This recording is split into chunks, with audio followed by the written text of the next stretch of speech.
back to Astroetic. So today I wanted to talk to you a little about Hekate or Hekate or Hekate, depending on how you like to say her name, and the Pluto in Scorpio generation. I have recently been in discussion with several different people about how often Hekate or Hekate is coming up just kind of organically right now.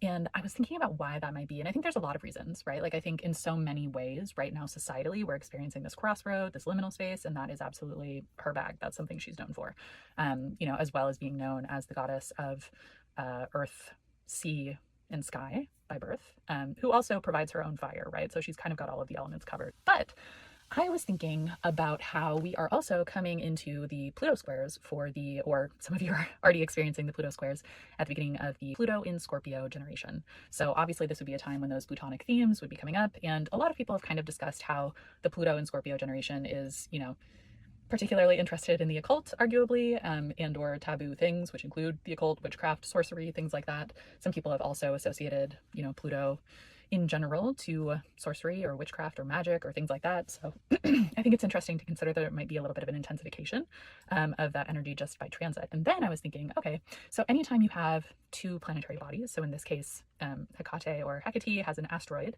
and Pluto, for instance, I was like, okay, so what's the story between these two? Considering the conjunction, the beginning of a cycle and a story.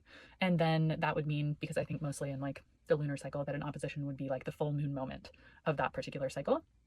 And then when you hit the conjunction again, that would be the beginning of a new cycle. So when we're looking at the larger Hekate, asteroid, Pluto in Scorpio cycles, I would say that there was like a loose degree based conjunction starting November 28th of 1986.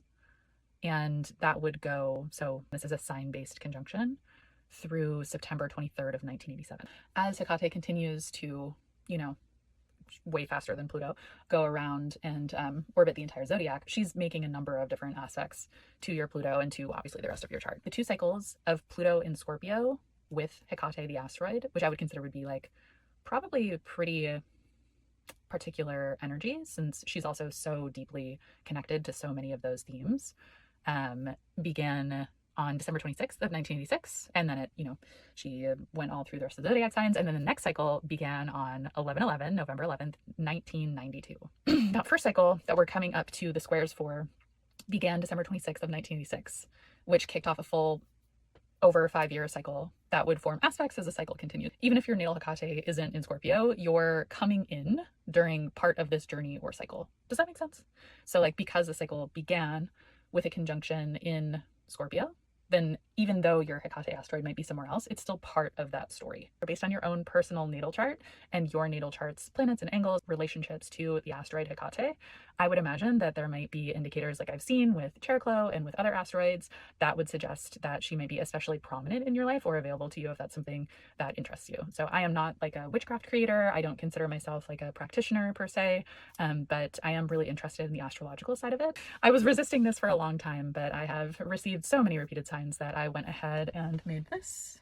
So if you want to book in, you can use this coupon code, which will give you 50% off.